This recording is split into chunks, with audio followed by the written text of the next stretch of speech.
ठीक है, तो आज के लेक्चर में हम सर्कुलर मोशन के और वर्क पावर के कुछ क्वेश्चन आंसर प्रैक्टिस करेंगे। ठीक है, जस्ट कि तुम्हें थोड़ा सा पता लग जाए कि किस किस टाइप के क्वेश्चन आ सकते हैं, तो उनको कैसे टैकल करना है।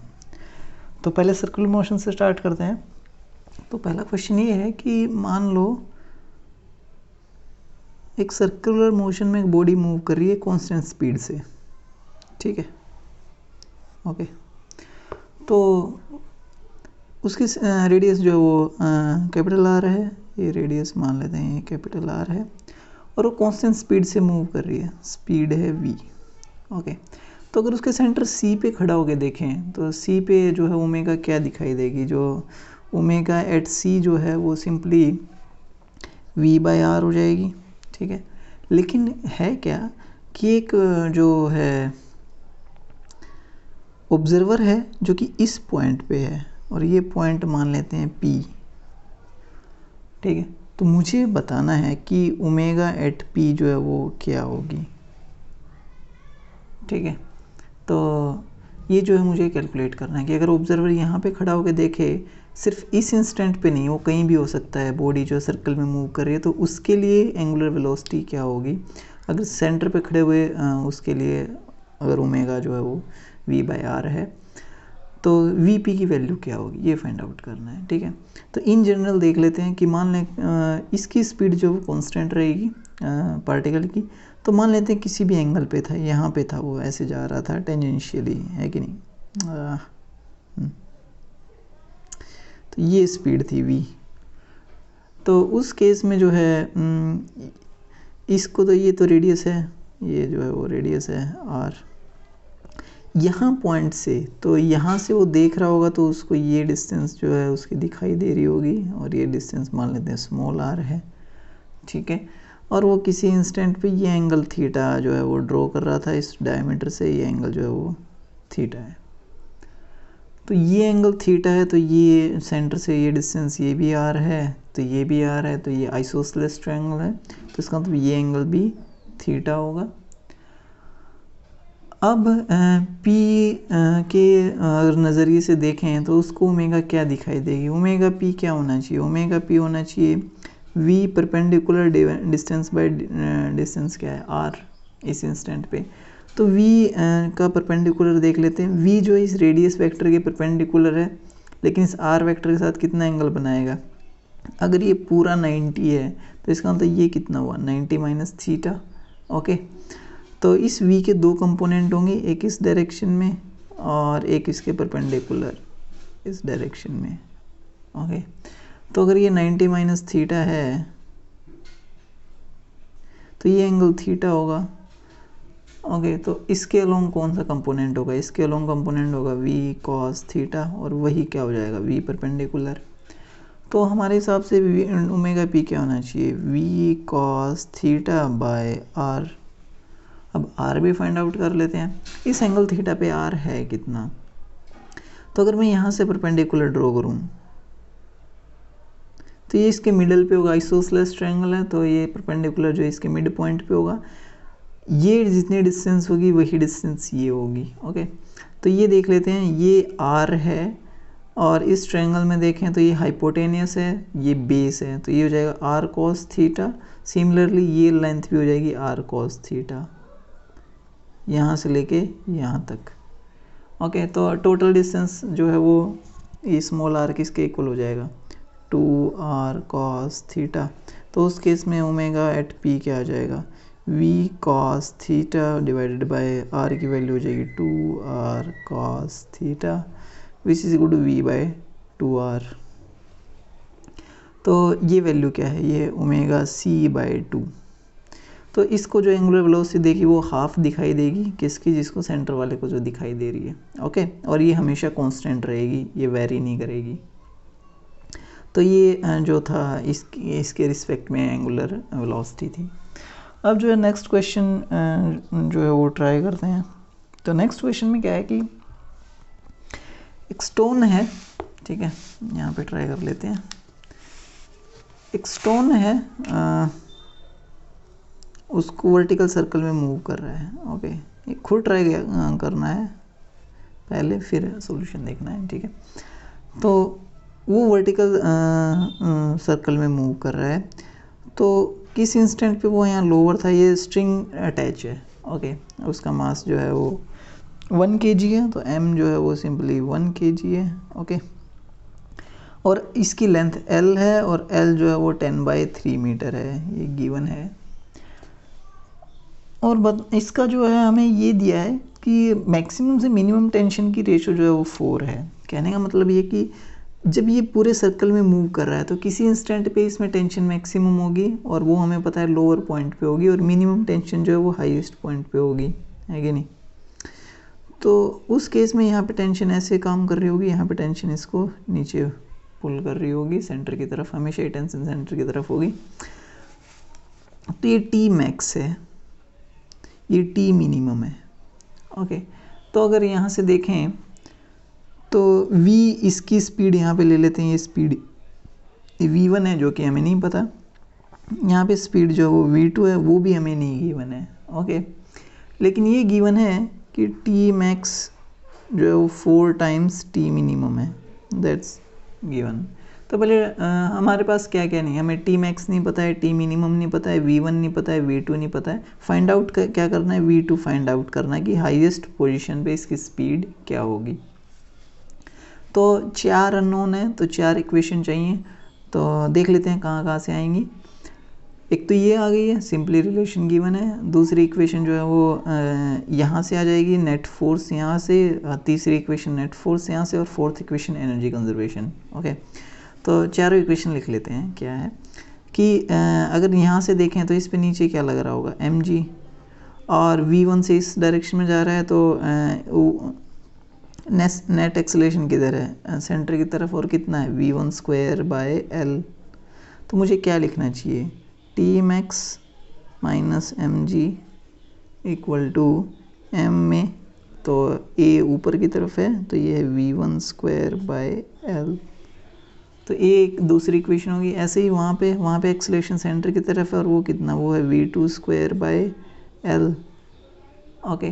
तो इसमें mg नीचे लग रहा है, तो इसमें mg नीचे लग रहा है, टी भी जो है सेंटर की तरफ लग रहा है। तो उस केस में हम क्या लिखेंगे, mg plus T minimum equal to mv2/L। तो ये जो है वो थर्ड इक्वेशन है। अब जो है फोर्थ इक्वेशन जो है एनर्जी कंजर्वेशन है, यहाँ पे और यहाँ पे जो है वो टोटल एनर्जी कंजर्व होनी चाहिए। तो इसी को रेफरेंस मान लेते हैं। यहाँ पे ग्रेविटेशनल पोटेंशियल एनर्जी को 0 कंसीडर कर लेते हैं, हाइट। तो यहाँ पे टोटल एनर्जी क्या होगी, हाफ mv1²। पोटेंशियल एनर्जी जो 0 है तो इक्वल टू, वहाँ पे हाइट जो 2L हो जाएगी, तो पोटेंशियल एनर्जी वहाँ की mg2L, ठीक है, प्लस हाफ mv2², ओके। तो ये जो है फोर्थ इक्वेशन है। ये फर्स्ट है जो कि गिवन है, ये सेकंड है, ये थर्ड है, और ये फोर्थ है। तो 4 इक्वेशन है, 4 अननोन है। तो मुझे v2 कैलकुलेट करना है, तो एलिमिनेट करके आप v2 कैलकुलेट कर सकते हो, ठीक है। तो अब जो है वो नेक्स्ट प्रॉब्लम पे बढ़ते हैं। तो नेक्स्ट प्रॉब्लम क्या कहती है कि एक टॉय कार है, tied and strength level around horizontal circle radius 2 time period है। क्या कि एक स्प्रिंग, या आप कह सकते हो कि स्ट्रेच्ड जो है एक्सटेंसिबल स्ट्रिंग है, तो स्प्रिंग ही कंसिडर कर सकते हो मोर और लेस। तो है क्या कि यहाँ से जो है ये एक स्प्रिंग टाइप की है जो एक्सटेंड हो सकती है, ठीक है। इससे एक जो है वो मास m जो है वो अटैच है, या टॉय कार आप कह सकते हो, मास m है, ठीक है। ये सेंटर है, और इसकी जो नेचुरल लेंथ है वो a है। अब जो है इसको जो है एक सर्कल में मूव करवाया गया मास m को, ओके। लेकिन जब ये सर्कल में मूव करेगा तो सेंट्रीपिटल फोर्स चाहिएगा, तो स्प्रिंग फोर्स एक्सर्ट करेगा, तो इसका मतलब स्प्रिंग में एक्सटेंशन होगी तभी फोर्स एक्सर्ट करेगा। तो उन्होंने कहा कि इसको रेडियस 2a में जो है वो सर्कल में मूव करवाया गया, ओके। ये मास m जो है वो 2a रेडियस में जो है, यहाँ से यहाँ ये भी डिस्टेंस a है, तो ये टोटल रेडियस डिस्टेंस जो है वो 2a है। तो रेडियस 2a है, तो इसका टाइम पीरियड t है। तो जो टाइम पीरियड जो है वो सर्कल का वो टी है। अब क्या किया कि इसकी स्पीड को, इसके मान लो यहाँ पे स्पीड थी v, ओके, या v1 थी। अब इसकी स्पीड को जो है वो इंक्रीज़ कर दिया गया, और इंक्रीज़ कर दिया जाए तो v²/r1 जो है तब तक इंक्रीज़ कर दिया गया ताकि जो है इसकी लेंथ जो स्ट्रेच होके ये जो है अब 3a रेडियस का सर्कल हो जाए। ओके, अभी सर्कल में मूव करने लगे तो उस केस में यहाँ पे जो है ये स्पीड v2 हो जाएगी जो कि इधर जा रही है, और अब जो है ये रेडियस जो है वो 3a हो जाएगी। तो स्प्रिंग में एक्सटेंशन 2a हो गया होगा। तो पहले केस में क्या है कि पहले केस में जो सेंट्रीपिटल फोर्स है वो है mv1/r। r कितना पहले 2a है, ओके, और वो किसके इक्वल होना चाहिए, मान लो स्प्रिंग कांस्टेंट इसका k है तो एक्सटेंशन a हुआ तो ये k इंटू a के इक्वल होगा। तो यहाँ से v1² की वैल्यू क्या आई, अगर v1² की वैल्यू देखें तो ये हो जाएगा 2ka²/m। तो v1 की value I √2k/m into a। तो टाइम पीरियड t क्या हो जाएगा, t हो जाएगा 2πr, r जो है वो 2a डिवाइडेड बाय v1। तो अगर यहाँ से देखें तो ये हो जाएगा 4πa डिवाइडेड बाय v1। तो ये हो जाएगा 4π, ए से कैंसिल आउट हो जाएगा m/2k। तो मुझे t पता चल गया। ऐसे ही मुझे t2 फाइंड आउट करना है। तो ये मान लो टाइम पीरियड था t1। तो मुझे अब जो है टाइम पीरियड, नया टाइम पीरियड जो है वो t प्राइम है, ये कंसिडर कर लो। तो मुझे t प्राइम फाइंड आउट करना है, t प्राइम है कितना t1 की टर्म, t की टर्म में, ओके। तो ये t है, तो अब जो है वो फाइंड आउट कर लेते हैं t प्राइम क्या होगा।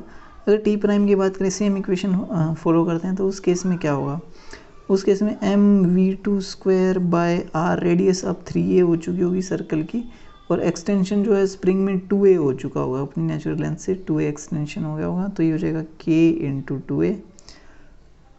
तो यहाँ से v2² आ जाएगा 6ka²/m। तो v2 की वैल्यू आ जाएगी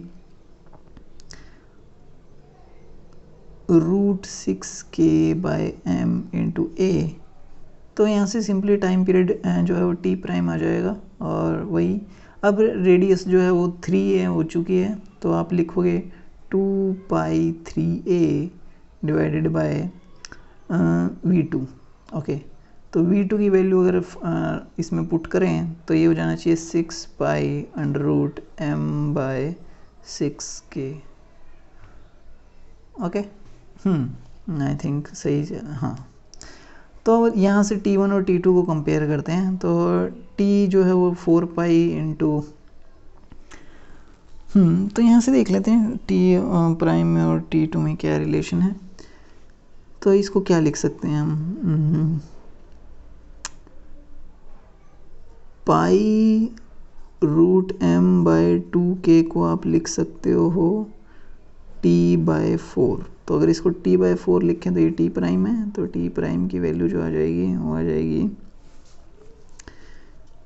6π, तो m/2k, इसको 4π लिख लेते हैं, ठीक है। तो 6π 1/√6, नहीं 1/√3, ठीक है, इंटू t/4π। तो ये क्या हो जाएगा, ये t प्राइम हो जाएगा, ये 2 है, ये 3 हो जाएगा, तो 3t/√3 इंटू 2 और √3/2, ठीक तो है यार, तो √3/2t, आई थिंक ऑफ सो। यही जो है वो √3 2m/2k t/4π, तो √3 ठीक है, 2 2 5 pi cancel, okay, I think correct है। कोई भी कैलकुलेशन मिस्टेक है तो देख लेना, हाँ यही है सही आंसर है, ठीक है। ओके, तो अब जो है ऐसे ऐसे क्वेश्चन आ सकते हैं सिंपली नॉर्मल, जिनमें कैलकुलेशन है, ज़्यादा कुछ है नहीं है। ओके, तो अब नेक्स्ट क्वेश्चन की तरफ बढ़ते हैं। नेक्स्ट क्वेश्चन में क्या कह रहा है कि एक पार्टिकल है जो सर्कल में मूव कर रहा है। ओके, तो यहाँ पे थोड़ा सा एक बार मैं, चलो नेक्स्ट पेज ही यूज़ कर लेते हैं। एक पार्टिकल है जो सर्कल में मूव कर रहा है। ओके, उसकी रेडियस r है सर्कल की, और उस पार्टिकल की काइनेटिक एनर्जी गिवन है k, और वो जो है वो डिस्टेंस कितनी ट्रैवल की उस पर डिपेंड करता है। ओके, यहाँ से जो है वो s जो है डिस्टेंस उसने दी है ट्रैवल की हुई, और वो है a इंटू एस स्क्वायर, तो ये काइनेटिक एनर्जी है, ठीक है। ये जो है वो काइनेटिक एनर्जी है k, तो k एस स्क्वायर है। तो बताना क्या है कि उस पे टोटल फोर्स बताना है कितना एक्ट कर रहा है। तो force on particle as a function of S, ठीक है, एस, तो ऑब्वियस सी बात है ए जो है यहाँ पे कांस्टेंट है, और एस जो है वो है डिस्टेंस ट्रेवल्ड। ओके,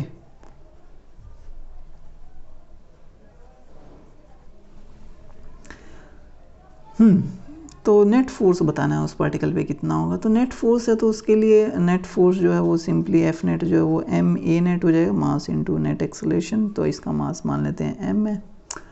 अब एक्सेलरेशन क्या होगा, दो तरह के एक्सेलरेशन हो सकते हैं, एक टेंजेंशियल हो सकता है और एक रेडियल हो सकता है, सेंट्रीपिटल एक्सेलरेशन। दोनों फाइंड आउट कर लेते हैं। ए टेंजेंशियल क्या है, ये rate of change of magnitude of speed होता है D V by D T, जहाँ पे वी जो है वो स्पीड होती है। तो rate of change of speed क्या देगा, ए टेंजेंशियल। तो ये फाइंड आउट कर लेते हैं, पहले वी फाइंड आउट कर लेते हैं यहाँ से क्या है। तो अगर के kinetic energy A S square है, तो इसका मतलब हाफ एम वी स्क्वायर जो है वो ए एस स्क्वायर है, ठीक है। तो उस केस में यहाँ से v की वैल्यू क्या आई, अगर v देखें तो ये हो जाएगा 2a S square by M square root. तो अगर इसको लिखें तो ये हो जाएगा root 2a by M into S. अब ए टेंजेंशियल क्या है, D V by D T. तो ए टेंजेंशियल की बात करें तो वो है D V by D T, और इसकी वैल्यू यहाँ से फाइंड आउट करें तो ये root 2a by M into D S by D T. तो डी एस क्या है, डिस्टेंस, तो rate of change of distance क्या है, स्पीड। तो D S by D T तो स्पीड ही देगा ना यार, तो ये v आ जाएगा। तो यहाँ से ए टेंजेंशियल की अगर वैल्यू देखें तो ये आ जाएगी root 2am D S by D T को हम v लिख सकते हैं, तो ये हो जाएगा v। ए टेंजेंशियल आ गया। अब बात करते हैं ए रेडियल की। तो ए रेडियल क्या है, वो simply V square by R है, तो ये होता है ए रेडियल। तो यहाँ से देखें तो हाफ एम वी स्क्वायर जो ए एस स्क्वायर है, तो वी स्क्वायर बाय आर की वैल्यू क्या आएगी, अगर वी स्क्वायर की वैल्यू यहाँ से पुट करें तो ये हो जाएगा 2a S square by M, ठीक है। तो ये हो गया ए रेडियल। तो ए नेट क्या हो जाएगा, ए नेट जो है वो simply A tangential square plus A radial square under root, दो एक्सेलरेशन है ना परपेंडिकुलर डायरेक्शन में, इन दोनों का रिजल्टेंट ही जो है वो ए नेट होगा। तो ये जो है ए नेट होगा, तो इस फोर्स क्या हो जाएगा, एफ नेट जो है वो एम ए नेट हो जाएगा, जो कि हमने देखा है यहाँ पे, ठीक है। तो ए नेट की वैल्यू पुट करेंगे तो ए रेडियल की वैल्यू पुट करो और ए टेंजेंशियल की वैल्यू पुट करो यहाँ पे, और देखो क्या आएगा, और जो आंसर आएगा एफ नेट है वो आएगा 2as 1 plus S square by R square की पावर हाफ, तो इतने पोर्शन की पावर जो है वो हाफ, तो ये स्क्वायर रूट के अंदर है टर्म, तो ये एफ नेट आएगा। तो चेक करो वैल्यू पुट करके आ रहा है कि नहीं आ रहा है, ठीक है। तो ये जो थे वो सर्कुलर मोशन के क्वेश्चन थे। आई थिंक एक और क्वेश्चन है, ये थोड़ा सा जो है वो अच्छा क्वेश्चन है, तो ढंग से करते हैं। ओके, तो इसमें क्या है कि एक जो है वो प्लैंक है, एक पोर्शन मैं करूँगा, एक पोर्शन तुम्हें दूंगा करने के लिए, ताकि तुम ट्राई करो। ज़्यादा कुछ नहीं है, इजी है। ये एक ऐसा कुछ सरफेस है, ओके, और ये ऐसे स्मूथ सरफेस है। यहाँ के बाद जो है ये सर्कल में, ओके, तो ऐसे सर्कल में जो है वो टर्न हो जाता है, ठीक है, सर्कुलर आर्क जो है वो फॉर्म करता है। ओके, है क्या, यहाँ से जो है एक ब्लॉक जो है, स्मॉल ब्लॉक है मास m का, जो है वो रिलीज़ किया गया, इसका मास m मान लेते हैं, और ये हाइट जो है वो है, अगर इस सर्कुलर आर्क की रेडियस, तो मान लो ये यहाँ पे है, ये हाईएस्ट पॉइंट है, तो ये सर्कुलर आर्क की रेडियस जो है वो r है, ठीक है। तो ये रेडियस r है, तो ये हाइट जो है वो 5r है, गिवन है। तो यहाँ पे जो है हॉरिजॉन्टल डायरेक्शन में एक पॉइंट है Q, ओके। तो ये ब्लॉक जो है स्लाइड करके वो जो यहाँ से ऐसे रीच करता है, तो बताना है कि जब वो Q पॉइंट पे पहुँचेगा तो इस ब्लॉक पे नेट फोर्स कितना होगा। तो क्या फाइंड आउट करना है कि एफ नेट फाइंड आउट करना है block when it reaches point Q। तो जब ये पॉइंट Q पे पहुंचे तो इस पे एफ नेट फाइंड आउट करना। सभी सरफेस जो है फ्रिक्शनलेस है, तो ये पहला पोर्शन है। सेकंड पोर्शन ये है कि फाइंड मिनिमम हाइट, ये हाइट फाइंड आउट करनी है दूसरे पोर्शन में h, so that when block releases from H and it reaches, ये मान लेते हैं हाईएस्ट पॉइंट है A, ओके। तो जब ये हाईएस्ट पॉइंट A पे रीच करता है, it reaches point A, the normal reaction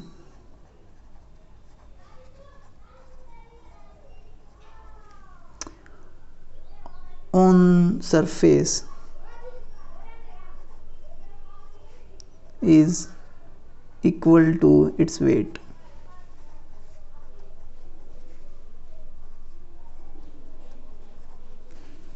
okay, तो ये जो है पोर्शन इसमें फाइंड आउट करना है। तो पहला पोर्शन मैं करता हूँ, सेकंड पोर्शन आपको कैलकुलेट करना है। तो पहला पोर्शन इजी है, क्या करना है, यहाँ से स्लाइड हो रहा है, तो यहाँ से जो है वो यहाँ होगा। तो मुझे क्या करना है कि इसकी स्पीड मान लो, यहाँ पे ये स्पीड v से जा रहा था, तो इस टाइम पे इसका एक सेंटर की तरफ एक्सेलरेशन होगा, और वो क्या होगा v²/r, और वही जो है सेंटर की तरफ फोर्स होगी mv²/r। ये बात समझ आती है। तो ये जो नॉर्मल लग रहा होगा इस डायरेक्शन में, नॉर्मल फोर्स वो mv²/r के इक्वल होगा, लेकिन एक ग्रेविटी तो हमेशा ही नीचे लग रही होगी mg। तो जो एफ नेट होगा वो रिजल्टेंट होगा नॉर्मल और mg का। तो मतलब एफ नेट जो है वो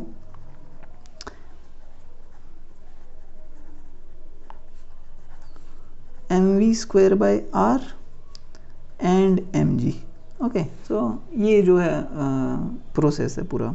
तो यहाँ पे पहले मुझे v निकालना है, इसकी स्पीड v क्या होगी। तो यहाँ पे और यहाँ पे एनर्जी कंजर्वेशन लगा दे, तो इनिशियली जो है काइनेटिक एनर्जी 0 है, रेस्ट से रिलीज़ किया है, और यहाँ से जो है इसकी हाइट मेजर कर लेते हैं, ये u0 है, ओके। तो इनिशियली पोटेंशियल एनर्जी कितना है, mg5r, इनिशियल काइनेटिक 0 है, इक्वल टू फाइनल पोटेंशियल हो जाएगी, यहाँ से अब हाइट r पे है, तो ये हो जाएगा mgr प्लस हाफ mv²। तो यहाँ से v²/r हम फाइंड आउट करने की कोशिश करते हैं। तो v²/r जो आएगा या वो आएगा 4g, 4 टाइम्स 2 तो हाफ भी है, तो 2 इंटू जी, तो ये 8g आ गया। तो इसका मतलब mv²/r की वैल्यू 8mg हो जाएगी, ठीक है। तो mv²/r कितना हुआ, ये सिंपली 8mg। तो इस पे जो है ब्लॉक पे क्यू पॉइंट पे जो है दो फोर्सेस लग रहे हैं, एक इधर लग रहा है 8mg सेंटर की तरफ जो सर्कुलर मोशन में इसको मूव करवा रहा है, और एक जो इसकी स्पीड को कम कर रहा है वो है mg। तो इन दोनों का रिजल्टेंट जो हो जाएगा एफ नेट, वो simply this square plus this square under root, तो ये हो जाएगा अंडर रूट 64,165 mg। ओके, तो ये जो है वो एफ नेट होगा इस पर। ऐसे ही ये बताना है कि जब ये हाईएस्ट पॉइंट पे होगा तो इस पे नॉर्मल जो है उस टाइम पे आपको mg के इक्वल पुट करना है। ओके, तो जब हाईएस्ट पॉइंट पे ए पॉइंट पे होगा तो इस पे क्या लग रहा होगा, जब ए पॉइंट पे होगा तो इसकी स्पीड जो है मान लो v प्राइम है जो कि हॉरिजॉन्टल होगी, और नीचे जो है mg लगेगा, लेकिन एक नॉर्मल जो है नॉर्मल फोर्स जो लगेगी वो भी नीचे लग रही है, वो भी n है, और n जो है वो भी mg के इक्वल है। तो इसका मतलब n प्लस mg जो है वो mv²/r के इक्वल होगा, ठीक है। और n जो mg है तो इसका मतलब 2mg इक्वल टू mv²/r। तो यहाँ से जो है आपको v प्राइम स्क्वायर की वैल्यू पता चल जाएगी। v प्राइम स्क्वायर जो है या mv²/2, तो हाफ mv प्राइम स्क्वायर, ये आपको पता लग जाएगा, ये आना चाहिए 2mgr ना, mgr। तो ये वैल्यू यहाँ से आपको पता चल जाएगी कि इसकी काइनेटिक एनर्जी उस पॉइंट पे इतनी होनी चाहिए। तो इस पॉइंट पे काइनेटिक एनर्जी पता चल गई हमें, तो फिर मुझे ये हाइट h निकालनी है कि कहाँ से रिलीज कर ले। मान लें हमने यहाँ से रिलीज कर दिया, ये हाइट जो है वो h है।